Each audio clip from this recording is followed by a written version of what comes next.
Compaid was founded in 1986 by a lady called Lorna Ridgway, who saw personal computers coming into the home and realised that there were massive opportunities for disabled people to use computers to open up their lives. For too long, really, disabled people have been denied an opportunity to live life as they wish to live it. We're enabling disabled people to do the things in their life that they want to do.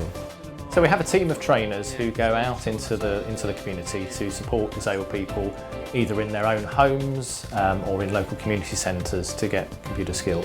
We're working with Job Centre Plus and housing associations, and we'll also work with a number of residential homes. We have around 20 clients a day who come through the training centre, and each one of those will be doing something very different. So they'll be matched with a staff member or volunteer who will work with them one-to-one to help them to achieve their aims for that day. I've learnt lots of things here at Compaid, lots of different programmes from painting and Corel and Excel and Word and digital imaging, which is all good, gives you confidence and whatever in, to do things outside of Compaid, which is for me using the computer at home. So it's been really good. It helped me to try and do different things really, like just general work really, to try and build up my confidence really. I haven't been able to work since my illness, and it gives me a chance to work with people.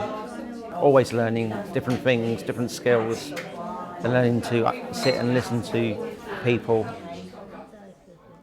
It gets me out of the house, which I wouldn't be able to do otherwise, and have a social life and activities that I enjoy. There's a very big drive by government now to make public services digital by default. For a lot of disabled people that I meet, they'll say, well, I'm not computer savvy, but they'll pull out their smartphone and I'll say, well, you can get online on your phone. Oh, well, I just use it for calls and text messages. It could be a tablet, it could be a smartphone, it could be their TV set. All of these are routes to access the internet. We want to encourage people to use the skills as much as possible, because that's the best way to learn really, is from experience and practice. Compaid has a rather large fleet of accessible vehicles, and we are taking each day around 500 disabled people and elderly people on essential journeys. Transport really is a lifeline for our clients, because disabled, elderly, other vulnerable people who live in very isolated areas have no other way to get out of their house. If it wasn't for this service, I think the majority of them wouldn't get out. And they appreciate it, and you feel as if you've done a good day's work. And all the lot I do, I love.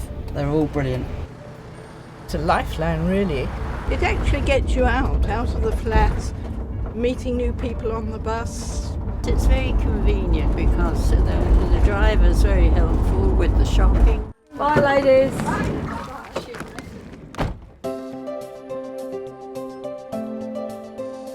We estimate around 1,800 adults and children use one or more of our services, whether that's the training service and or the transport service, each year.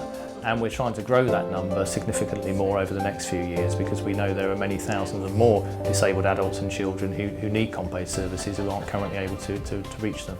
Volunteers are very important to Compaid. We have around 25 volunteers who volunteer at the training centre, and we also have volunteers who support the transport service. We're now operating into Medway, the Isle of Sheppey, all the way down to Thanet.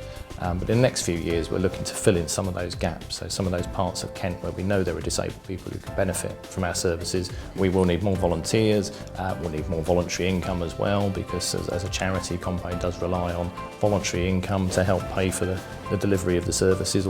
So all of those things will help us to grow.